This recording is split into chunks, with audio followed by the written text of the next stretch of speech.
This is where people usually go wrong. They step onto the brilliantly lit stages of the world, into the hushed, imposing boardrooms of global corporations, or across the intimate, fragile spaces of a dining room table, armed with a meticulously crafted arsenal of unyielding logic, pristine facts, and irrefutable data. They unleash a magnificent torrent of profound thoughts, perfectly articulated according to the rigid, ancient rules of grammar, syntax, and intellectual rigor. They speak with the fiery conviction of those who believe that truth is a physical object that can simply be handed from one mind to another. And when they are inevitably met with blank, glassy stares, fierce, irrational opposition, or a chilling, deafening indifference, they instinctively blame the audience. They retreat into a comforting, arrogant delusion, convinced that the listeners are simply too ignorant, too deeply entrenched in their stubborn biases, or too easily distracted to possibly grasp the blinding brilliance of their offering. But in the invisible, highly volatile, and deeply emotional ether of human communication, a devastating, universally ignored truth reigns supreme. The utterance itself is entirely, fundamentally meaningless. The only reality that exists, the only truth that governs the chaotic actions of sprawling empires, the volatile swings of the global marketplace, and the secret, silent decisions of the human heart, is what the listener actually hears. The vast, treacherous chasm between the spoken word and the received message is a silent graveyard littered with brilliant ideas, shattered careers, and ruined ambitions. To successfully navigate this dangerous psychological landscape, one must completely, violently abandon the swelling ego of the speaker and cross over to intimately inhabit the deeply guarded, emotional, and often entirely irrational mind of the audience. The true architecture of persuasion is not built upon the solid foundation of what is factually said, but upon the unpredictable, shifting tectonic plates of human perception, memory, and desire. The profound journey into this linguistic mastery begins in the opulent, marble-lined halls of political power, where a catastrophic misunderstanding of human nature once threatened to tear a society apart. A government, acting with a cold, detached calculus of economic redistribution, sought to implement a heavy financial levy on the inherited wealth of its most affluent citizens. To the highly educated policymakers, the economists, and the lawmakers safely insulated in their ivory towers, the terminology was simple, accurate, and completely benign. The estate tax. In their sterile, logical minds, an estate was a sprawling, aristocratic manifestation of excessive wealth, vast tracts of land, sprawling mansions, and overflowing bank accounts. Taxing such excess seemed not only economically sound but morally just. They launched their campaigns, proudly defending the estate tax with complex charts, long-winded academic speeches, and dense, impenetrable economic theories. But outside those marble walls, in the sprawling heartlands, the dusty farming communities, and the quiet, struggling suburban streets, the message collided with a vastly different, heavily fortified psychological reality. The common people did not hear a policy about aristocratic wealth, they heard a shadowy, menacing threat from a greedy, overreaching authority. Yet, the opposition to this tax remained fractured and weak, unable to articulate the deep, visceral unease bubbling in the collective subconscious. It was in this moment of political stagnation that a masterful architect of language stepped into the fray. This architect did not look at the economic data, he looked deeply into the terrified, protective eyes of the working class. He understood that to defeat the policy, he had to entirely change the emotional frame through which the policy was viewed. He descended into the quiet laboratories of focus groups, listening not to the words the citizens used, but to the hidden, agonizing fears trembling beneath their voices. He realized that the concept of an estate meant absolutely nothing to them. But death? Death was universal. Death was the ultimate, tragic vulnerability. With a stroke of terrifying linguistic genius, the architect stripped away the sterile, academic label and rechristened the policy with a name that would echo like a gunshot across the nation, the death tax. The transformation that followed was nothing short of a violent, psychological revolution. The moment those two simple, devastating words were unleashed into the public consciousness, a massive, uncontrollable shockwave of profound moral outrage detonated across the country. It no longer mattered that the vast, overwhelming majority of the enraged citizens would never possess enough wealth to actually be subjected to the tax. The logical reality of the policy was instantly, entirely incinerated by the blistering heat of the new emotional frame. When the masses heard death tax, they did not envision a billionaire parting with a fraction of a massive fortune. They visualized the cold, skeletal hand of the government reaching directly into the grave to rob a grieving, devastated family of their final, sacred inheritance. They felt a deep, primal violation of the natural order. The narrative had been violently hijacked. The politicians who stubbornly continued to defend the estate tax found themselves screaming into a hurricane, their complex economic arguments completely drowned out by the deafening, emotional roar of a populace that felt fundamentally, morally attacked. The policy, once viewed as a safe, sensible economic measure, became a toxic, radioactive liability, eventually suffering a crushing, humiliating defeat. Analyzing this monumental shift reveals the terrifying, absolute power of emotional framing over intellectual reasoning. The lesson extracted from the ashes of this political battlefield is that human beings do not process information like cold, calculating machines. They process words through a deeply personal, highly sensitive filter constructed entirely of their own fears, aspirations, and lived experiences. The master of language intimately understands that a word is never just a neutral container for a definition, it is a highly volatile emotional trigger. By perfectly swapping the word estate, a word completely devoid of emotional resonance for the average person, with the word death, a word that carries the heaviest, most agonizing psychological weight in the human experience, the architect completely rewired the neurological response of an entire nation. The failure of the original politicians was their arrogant, fatal assumption that their own highly specialized, academic vocabulary would seamlessly transfer its meaning into the minds of the public. They fail to realize that if a message does not instantly, powerfully align with the pre-existing emotional landscape of the listener, the message is not merely misunderstood, it is actively, aggressively rejected as a hostile threat. The ultimate truth is that the speaker's intention is entirely irrelevant. If the listener's brain interprets a word as an attack on their fundamental values, all the logical evidence in the universe will not save the speaker from absolute ruin. The narrative gracefully shifts from the chaotic, blood-stained arenas of political warfare to the glittering, neon-drenched deserts of the entertainment industry, where another massive, high-stakes battle for the human mind was quietly unfolding. In the sprawling, opulent casinos that rose like mirages from the barren earth, a highly lucrative industry found itself suddenly slamming into a massive, impenetrable wall of moral resistance. For decades, the industry had proudly and openly referred to its core offering by its traditional, accurate name, gambling. But as the culture shifted, the word began to carry a heavy, suffocating, and deeply toxic stigma. When the average, hard-working citizen heard the word gambling, their mind was instantly flooded with dark, terrifying, and highly destructive imagery. They envisioned desperate, broken individuals losing their life savings in dimly lit, smoke-filled rooms. They saw shattered families, crippling addiction, and the shadowy, menacing presence of organized crime. The word gambling evoked a deep sense of moral decay and financial ruin. Consequently, massive segments of the population violently rejected the industry, refusing to step foot inside the glittering palaces, and lawmakers began to sharpen their knives, preparing to heavily regulate and suffocate the businesses. The industry executives, panicking as their revenues threatened to plummet, tried desperately to argue that their establishments were safe, secure, and heavily regulated, but their logical defenses were useless against the deep, visceral disgust triggered by the word itself. Once again, the silent, invisible power of linguistic alchemy was called upon to rescue an empire on the brink of collapse.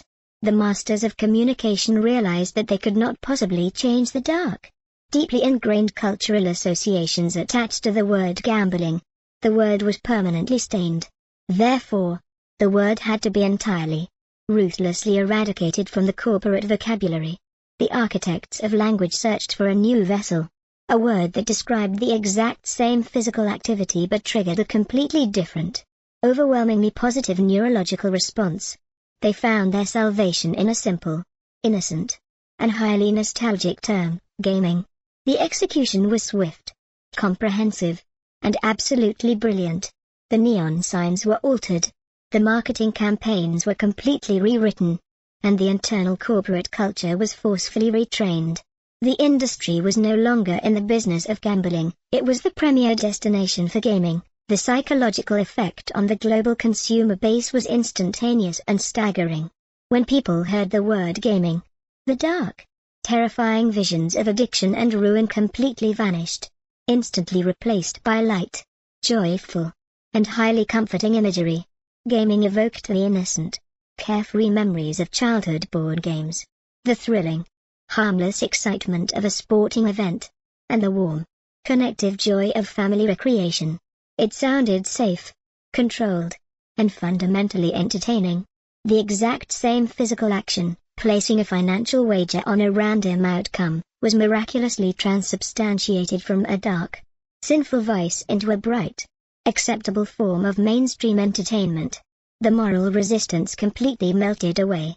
Middle-class families who would have never, ever taken a vacation to a gambling town suddenly flocked by the millions to the sprawling gaming resorts, eager to partake in the harmless, thrilling diversion.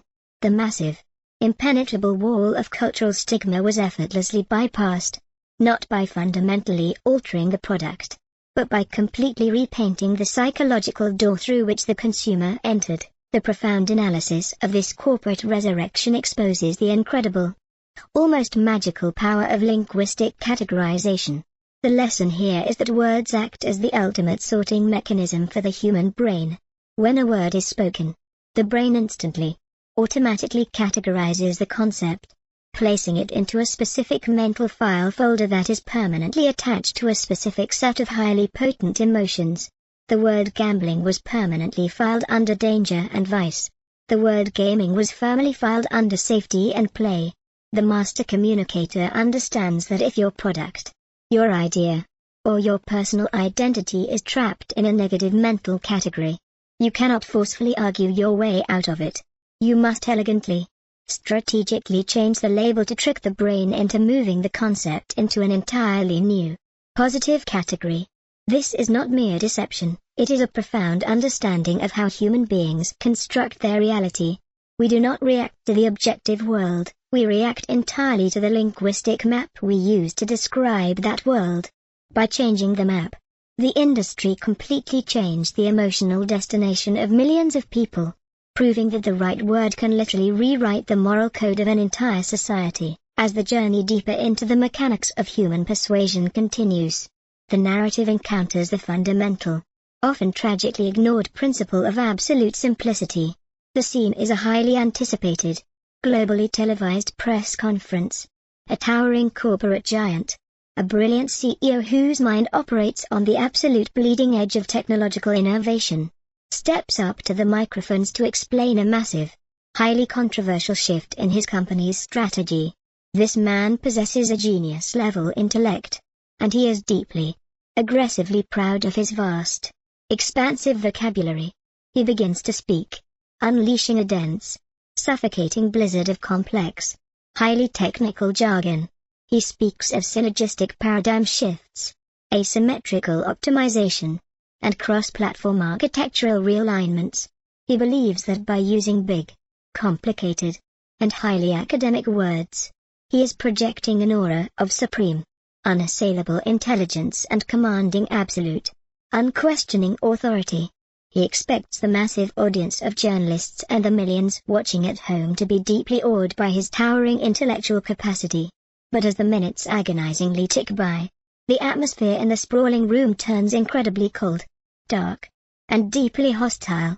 The journalist's eyes glaze over with a mixture of profound boredom and rising, aggressive suspicion. The public watching from their living rooms instantly changes the channel or mutters curses at the screen. The brilliant CEO, armed with a vocabulary that could rival a prestigious academic journal, is completely, utterly failing. He is not projecting authority, he is projecting a deep, terrifying arrogance and a highly suspicious lack of transparency. The catastrophic unraveling of this brilliant, highly educated executive serves as the ultimate, undeniable testament to the absolute supremacy of simplicity in the brutal arena of human communication. He committed the ultimate, fatal sin of the intellectual elite. He confused clarity with condescension. The towering, complex architecture of his vocabulary did not build a bridge to his audience, it constructed a massive, impenetrable, and deeply intimidating wall. When the average, overworked, and highly stressed individual hears a dense, suffocating string of corporate jargon, their brain does not eagerly reach for a dictionary. Instead, their fragile, highly defensive ego feels immediately, aggressively attacked. They feel intentionally excluded, intellectually diminished, and profoundly disrespected. And in the dark, highly reactive depths of human psychology, when an individual is made to feel foolish or inferior, they do not respond with quiet awe, they respond with a fierce, burning, and highly vindictive anger. They immediately, unconsciously assume that the speaker is hiding a dark, sinister truth behind the thick, impenetrable fog of massive words. The profound analysis of this highly public, deeply humiliating corporate suicide reveals the single, most heavily guarded secret of the world's most terrifyingly effective communicators. True, absolute genius is never, ever demonstrated by the ability to take a simple concept and make it agonizingly complex. It is demonstrated exclusively by the miraculous, incredibly rare ability to take a massive, terrifyingly complex reality and distill it down into a pure, crystalline, and effortlessly digestible drop of absolute simplicity. The master communicator intimately, deeply understands that the human ear is remarkably lazy, highly selective organ. It actively, ruthlessly filters out anything that requires excessive, painful cognitive effort. Therefore, the absolute, unyielding rule of the linguistic master is to ruthlessly, aggressively purge their vocabulary of any word that could possibly be misunderstood or resented. They speak not to demonstrate their own towering brilliance, but to perfectly, flawlessly illuminate the mind of the listener. They understand the golden, immutable law that it is absolutely, entirely irrelevant what you actually say. The only physical reality that exists in the entire universe of persuasion is what the audience ultimately, emotionally hears. This profound, unyielding dedication to simplicity seamlessly, inevitably merges into the terrifying, highly aggressive, and deeply vital principle of absolute brevity. The narrative plunges directly into the incredibly chaotic, deafening, and highly distracted modern world, a sprawling, chaotic landscape where human attention is a fragile, flickering candle trapped in a massive, roaring hurricane of endless, screaming information. The amateur communicator, desperate, highly anxious, and deeply insecure, believes that persuasion is a matter of overwhelming sheer volume. They mistakenly, tragically assume that if they can just keep talking, if they can just pile massive, towering mountains of evidence, lengthy, exhausting anecdotes, and endless, highly detailed explanations upon the crushing weight of their argument, the audience will eventually, inevitably surrender to the sheer, exhausting magnitude of their words. But the exact, terrifying opposite is the absolute truth. The human brain is a highly defensive, incredibly stingy fortress. It violently, aggressively repels long, suffocating sieges of endless words. The master of language, operating with the cold, detached precision of a highly trained sniper, understands that words are like a finite, incredibly precious currency, and every single, unnecessary syllable violently devalues the entire, overarching message. They construct their sentences to be incredibly short, highly explosive, and deeply penetrating. They strip away the weak, modifying adjectives, the passive, meandering verbs, and the useless, highly distracting filler. When they deliver the message, it does not slowly, agonizingly wash over the audience like a slow, exhausting, and highly tedious tide. It strikes the collective consciousness with the sudden, breathtaking, and entirely unavoidable force of a lightning bolt. The profound lesson extracted from this ruthless, highly disciplined economy of language is that brevity projects absolute, unshakable, and highly intimidating confidence. When an individual can state their entire, massive, and highly complex vision in a single, perfectly crafted, and beautifully concise sentence, they silently, overwhelmingly communicate that they are in total, absolute command of the facts, completely devoid of any desperate, fearful need to over-explain or defensively justify their position. The audience is instantly, powerfully magnetized by this crisp, authoritative brevity, eagerly, hungrily consuming the small, perfectly portioned morsel of truth because it requires absolutely zero, painful cognitive digestion, as the master communicator hones their incredibly sharp, highly disciplined words. They must also master the deeply psychological, entirely invisible art of visual engineering. The epic, sweeping narrative shifts to the highly controversial, intensely hostile, and deeply lucrative battleground of the global energy industry. A massive, incredibly wealthy corporation is desperately seeking public approval to access deep, hidden, and highly profitable reserves of natural resources entirely buried beneath a pristine, highly cherished, and deeply protected natural landscape. The corporate executives, operating purely on cold, hard, and deeply mechanical logic, draft a massive, highly funded public relations campaign completely centered around the highly accurate, technically precise term, oil drilling. The moment this phrase is broadcasted to the public, a massive, highly explosive, and entirely uncontrollable firestorm of deep, burning public outrage instantly erupts.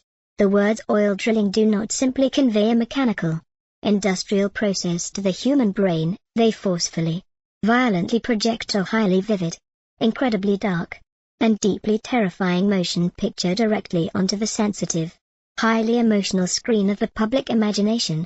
The audience instantly, involuntarily visualizes massive, ugly, rust-covered machinery violently, aggressively tearing into the sacred, beautiful earth. They see thick, toxic, and incredibly deadly black sludge suffocating innocent, fragile wildlife. They visualize greedy, shadowy corporate villains coldly, ruthlessly destroying the delicate, irreplaceable balance of nature for a few dirty dollars. The logical, highly scientific arguments regarding the desperate, national need for energy independence are completely, utterly incinerated by the blistering heat of these terrifying, highly emotional, and completely unavoidable mental images. The corporation is violently, aggressively pushed to the absolute brink of total, humiliating defeat. In this moment of absolute, terrifying corporate crisis, the linguistic architects are called upon to perform a miraculous, highly calculated, and deeply manipulative psychological rescue.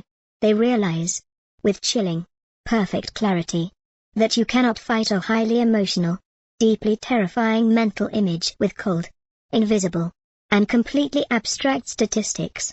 You must violently, completely overwrite the terrifying image with a new, highly inspiring, and deeply comforting visual narrative.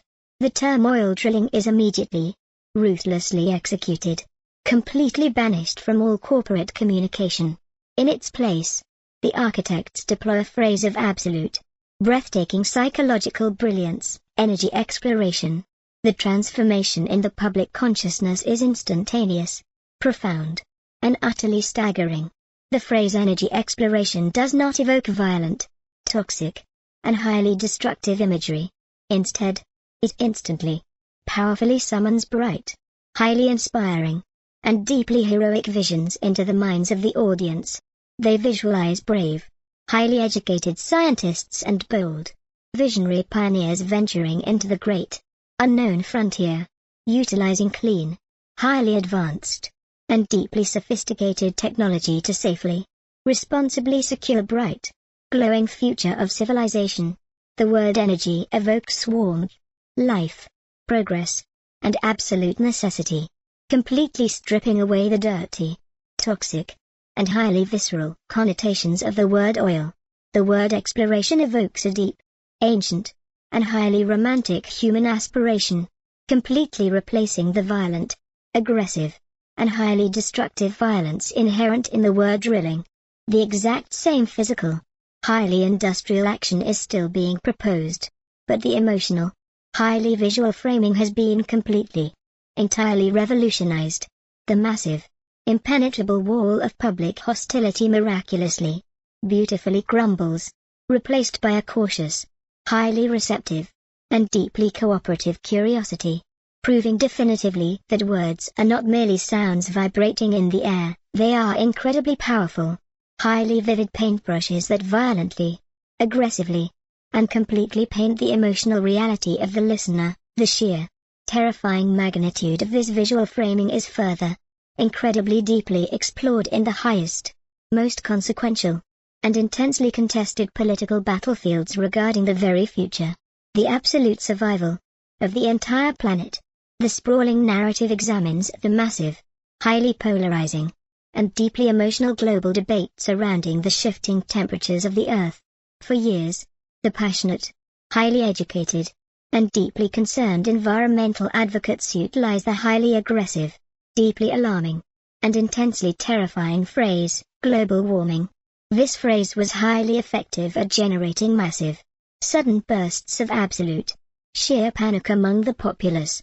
It painted a highly vivid, apocalyptic, and deeply terrifying picture of a boiling, desolate, and utterly doomed planet, demanding immediate, massive, and highly economically disruptive action to avert total, unavoidable catastrophe. However, this high state of perpetual, burning panic is incredibly exhausting for the human nervous system to maintain. Over time, the massive, highly resistant, and deeply economically motivated opposition forces recognized a fatal, highly exploitable psychological flaw in the phrase. They consulted the master linguists, seeking a way to completely diffuse the burning, urgent panic without actually denying the underlying, measurable scientific reality. The solution was an incredibly subtle, highly calculated, and deeply neutralizing shift in terminology. They aggressively, relentlessly began to reframe the entire, massive conversation around the phrase, climate change. The psychological impact of this linguistic pivot was incredibly profound, deeply subtle, and highly effective. The phrase climate change completely, utterly lacks the violent, catastrophic, and highly terrifying urgency of global warming. The word climate sounds vast, ancient, incredibly slow, and deeply scientific. The word change is neutral, inevitable, and completely natural. Seasons change, tides change, the world changes. By carefully, highly strategically adopting this new, heavily neutralized phrase, the opposition successfully, completely drained the blinding, terrifying urgency out of the massive environmental movement. They brilliantly, highly deceptively reframed a terrifying, man-made, and highly immediate catastrophe into a slow, natural, and highly debatable phenomenon that required lengthy, deeply cautious, and highly measured academic study rather than sudden, massive, and highly expensive political action. The deep, analytical lesson extracted from this monumental, highly consequential clash of words is that the master communicator does not just use languages to describe a problem, they aggressively, brilliantly use languages to precisely, exactly dictate the perceived velocity, the exact severity, and the absolute emotional weight of the problem. They completely, totally understand that whoever defines the specific, highly visual terms of the debate ultimately, entirely, and absolutely controls the final, inevitable political outcome. Yet, all the brilliant simplicity, the crushing, highly explosive brevity, and the perfectly engineered, deeply emotional visual framing in the world will ultimately, tragically dissolve into complete, empty nothingness if they are not bound together by the absolute, most grueling, and deeply exhausting discipline of human communication, relentless, unbreakable, and highly agonizing consistency. The narrative thrusts the audience into the exhausting, highly repetitive, and deeply maddening world of a grueling, incredibly lengthy political campaign. The candidate, a highly charismatic, deeply intelligent, and incredibly ambitious individual, has been provided with a perfectly crafted, highly resonant, and brilliantly visual core message by the master architects of language. For the first few weeks, the candidate delivers the precise, exact message with fiery, massive enthusiasm, and the massive, cheering crowds respond with profound, roaring approval. But as the long, highly exhausting months violently drag on, delivering the exact same, highly specific sequence of words hundreds, even thousands of times, the highly intelligent candidate begins to suffer from a massive, deeply agonizing psychological fatigue. They become incredibly, deeply bored with their own voice. They arrogantly, foolishly assume that because they have heard the message 1,000 times, the vast, highly distracted public must also be entirely, completely sick of it, driven by a massive, highly destructive urge for intellectual stimulation and a deep, burning desire to showcase their vast, expansive knowledge. The candidate begins to spontaneously, recklessly improvise. They change the perfectly crafted words. They alter the highly visual examples. And they completely abandon the central, highly engineered emotional frame. The result is a sudden, catastrophic, and completely devastating collapse in their political momentum. The polling numbers plummet. The massive crowds become confused and deeply indifferent. And the entire, highly expensive campaign rapidly violently spirals toward absolute, humiliating ruin. The desperate, highly panicked candidate turns to the master linguist, demanding to know why the brilliant, highly educated, and newly improvised speeches are completely, utterly failing. The master delivers a cold, harsh, and deeply unforgiving psychological truth that shatters the candidate's massive, fragile ego. The analysis dictates that the human consciousness is a thick, highly impenetrable, and incredibly noisy fortress. The vast, overwhelming majority of the public is barely paying attention. They are consumed by their own massive, highly stressful lives. A brilliant, perfectly crafted message does not instantly, miraculously penetrate this thick, heavy armor the first time it is spoken. It bounces off harmlessly. It must be repeated, violently, aggressively, and exactly, over, and over, and over again. The master explains that the exact, terrifying moment the speaker becomes completely, physically, and emotionally sick and profoundly tired of repeating the exact same message is the precise, miraculous, and highly delayed moment that the distracted, overwhelmed audience is finally, barely beginning to actually hear and permanently remember it. The ultimate, absolute lesson is that communication is not a single, beautiful, and highly fleeting event. It is a brutal, highly disciplined, and completely relentless war of attrition. The master communicator completely, selflessly subordinates their own massive, ego-driven desire for personal entertainment and intellectual variety to the cold, hard, and deeply mechanical necessity of absolute, unyielding repetition, proving definitively that consistency is the heavy, relentless hammer that ultimately, violently drives the linguistic nail deeply and permanently into the solid, heavy wood of the public mind. The transition from the agonizing crucible of relentless consistency leads the now hardened, deeply disciplined communicator directly into a new, infinitely more complex, and deeply spiritual psychological frontier. The politician, having finally, brutally mastered the exhausting art of unbroken repetition, successfully watches as the previously indifferent, highly distracted masses finally begin to accurately echo the perfectly crafted, highly simplified message back to them. The intellectual battle has been undeniably, absolutely won. The public memory has been successfully, permanently penetrated. Yet, a strange, terrifying, and deeply frustrating paralysis completely grips the sprawling populace. They remember the words perfectly. They understand the stark, simple visual framing completely. But they absolutely, stubbornly refuse to physically move, to passionately vote, or to fiercely advocate for the cause. The massive, cheering crowds are replaced by a cold, deeply analytical, and highly passive acceptance. The desperate, highly ambitious leader turns once again to the master linguistic architect, completely bewildered by this new, silent wall of total behavioral stagnation. The master, looking deeply into the frustrated eyes of the leader, unveils the next, profoundly beautiful, and incredibly powerful secret of absolute human persuasion, the desperate, eternal human hunger for profound aspiration. The analysis dictates that human beings are fundamentally, deeply aspirational creatures, perpetually, agonizingly trapped in the mundane, highly stressful reality of their daily survival, yet constantly, desperately looking upward toward the bright, glowing heavens of their own massive, unfulfilled potential.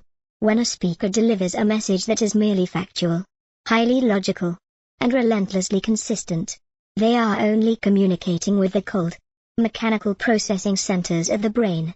They are offering a highly efficient, perfectly constructed vehicle, but they have completely, utterly failed to provide any high-octane, deeply emotional fuel, to command not just the memory, but the fierce, burning, and completely unstoppable physical action of an entire population.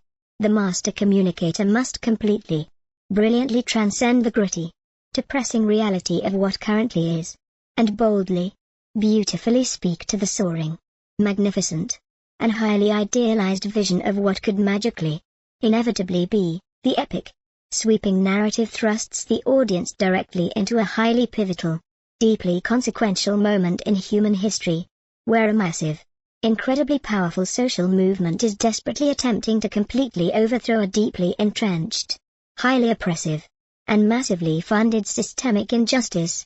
The highly educated, deeply passionate leaders of the movement approach the massive, exhausted, and highly fearful public with perfectly researched, highly detailed, and relentlessly consistent 10-point plans for incremental, highly logical legislative reform. They speak endlessly, consistently of complex policy adjustments, necessary regulatory frameworks, and vital, highly statistical economic redistributions. The public, utterly crushed by the heavy, suffocating weight of their own daily, agonizing struggles, listens with complete, utter exhaustion. The incredibly logical, perfectly consistent message sounds like nothing more than a massive, unbearable mountain of terrifying, highly complicated new work.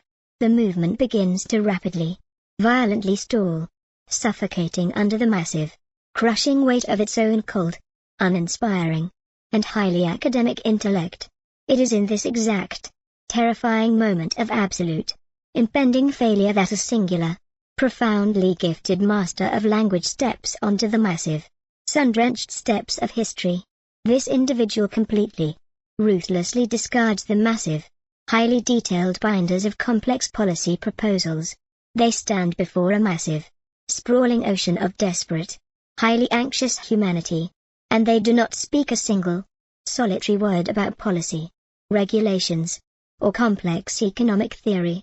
Instead, they unleash a soaring, incredibly beautiful, and profoundly poetic vision of a future so bright, so deeply equitable, and so profoundly magnificent that it completely, instantly shatters the heavy, suffocating chains of the audience's present despair.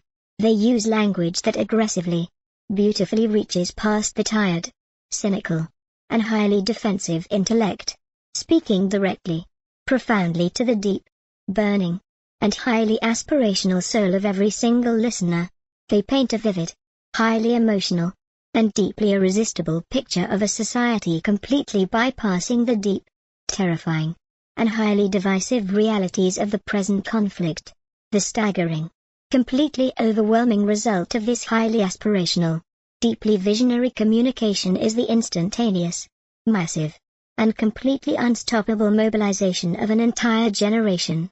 The deeply analytical lesson extracted from this monumental, highly historic triumph is that people do not ever, under any circumstances, willingly march into terrifying, highly dangerous battle for a complex, highly logical spreadsheet or a perfectly crafted, highly consistent policy document.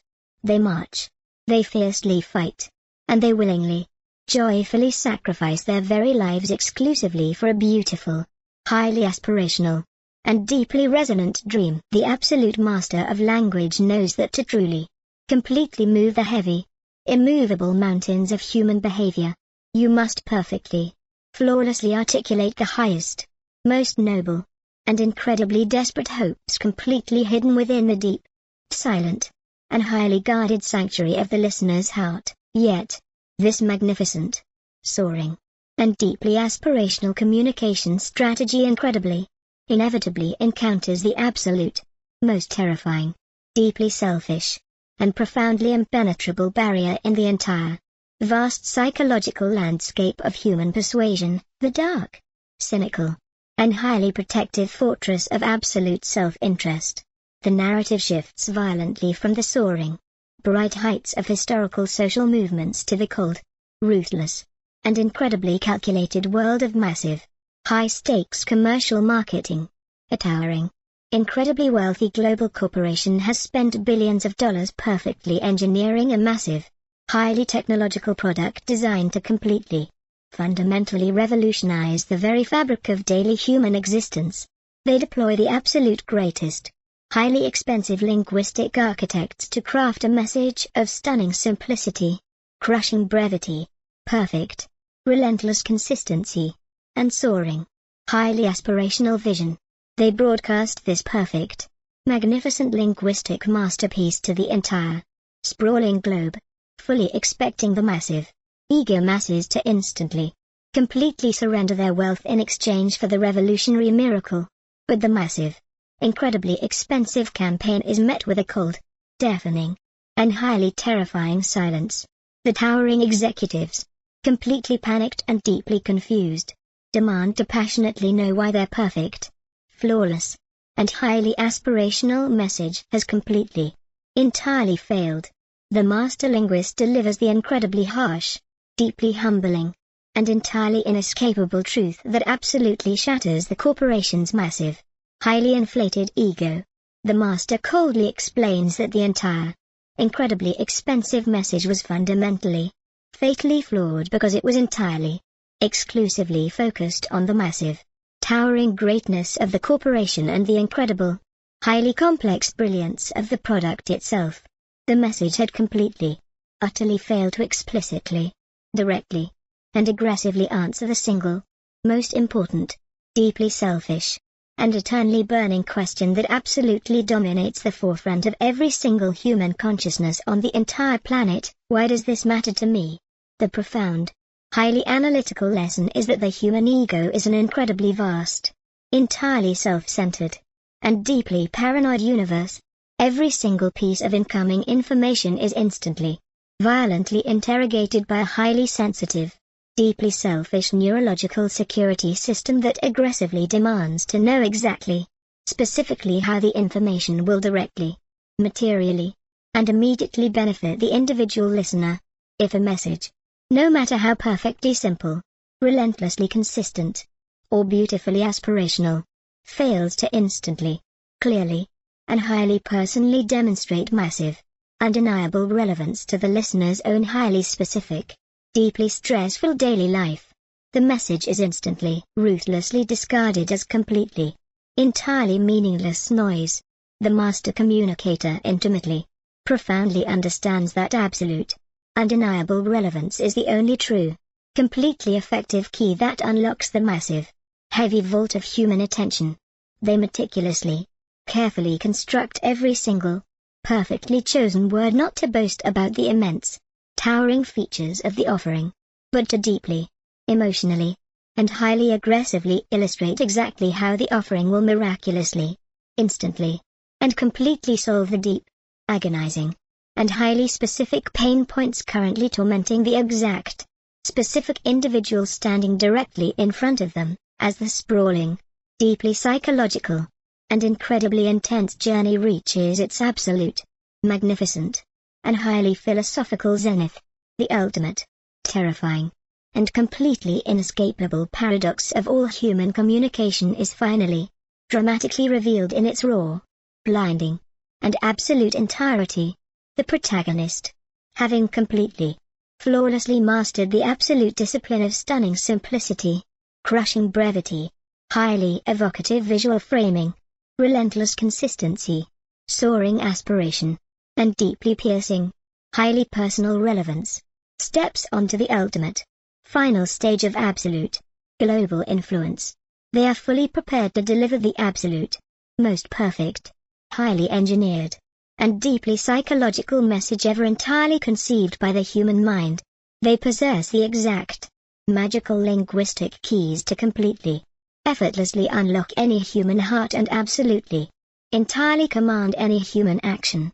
Yet, in this ultimate, supreme moment of unparalleled, massive power, the master completely, entirely realizes that all of these brilliant, highly sophisticated, and perfectly executed techniques are completely, entirely worthless, utterly devoid of any true, lasting, and deeply resonant power, if they are not firmly, absolutely anchored to the heavy, immovable, and deeply sacred bedrock of absolute, undeniable, and completely transparent personal credibility. The profound, sweeping analysis of this ultimate, final revelation dictates that the human subconscious possesses an incredibly ancient, highly sensitive, and completely infallible radar specifically, highly aggressively designed to instantly, violently detect hypocrisy, deceit, and highly manipulative, deeply selfish intent. You can perfectly, flawlessly execute every single, highly guarded rule of the absolute greatest communicators in history. But if the massive, watchful audience fundamentally, deeply senses that your internal, hidden character is entirely misaligned with your beautiful, soaring words, the entire, massive, highly engineered linguistic cathedral will violently, completely, and permanently collapse into a massive, smoking ruin of absolute, humiliating distrust. The ultimate, absolute master deeply, profoundly understands that you do not merely speak a message, you physically, entirely, and completely embody the message. Your incredibly powerful, perfectly chosen words are only as strong, only as deeply resonant, and only as immensely persuasive as the absolute, transparent, and completely undeniable integrity of the human being who dares to utter them into the cold, unforgiving universe. The core message and profound, deeply transformative meaning that this monumental, incredibly influential book intends to definitively, absolutely convey to its vast, global audience of eager, highly ambitious readers is the complete, absolute, and total annihilation of the speaker's massive, demanding, and highly selfish ego. It teaches, with absolute, terrifying, and perfectly crystal clear clarity, that the entire, vast universe of successful human communication does not revolve, even slightly, around the immense, towering brilliance of your own personal intellect, the staggering, complex depth of your own vast vocabulary, or the deep, burning, and highly passionate intensity of your own personal convictions. The book violently, aggressively, and completely shatters the deeply ingrained, highly arrogant illusion that communication is an act of forcefully projecting your own internal reality onto the external world, replacing it with the profound, humbling, and absolute truth that true, massive persuasion is an act of deep, total, and completely selfless surrender to the highly volatile, deeply emotional, and completely subjective reality of the audience. It demands that the reader completely, entirely abandon the incredibly foolish, highly destructive obsession with carefully, perfectly crafting exactly what they desperately want to say, and instead dedicate their entire, absolute, and deeply empathetic existence to meticulously, perfectly engineering exactly, precisely what the incredibly fragile, highly defensive, and deeply self-interested human mind is actually, fundamentally capable of hearing. The ultimate, absolute, and undeniable truth of the entire human experience is that you are never, ever judged by the brilliant words that leave your lips, but exclusively, permanently by the emotional echoes that perfectly, silently remain in the listener's heart.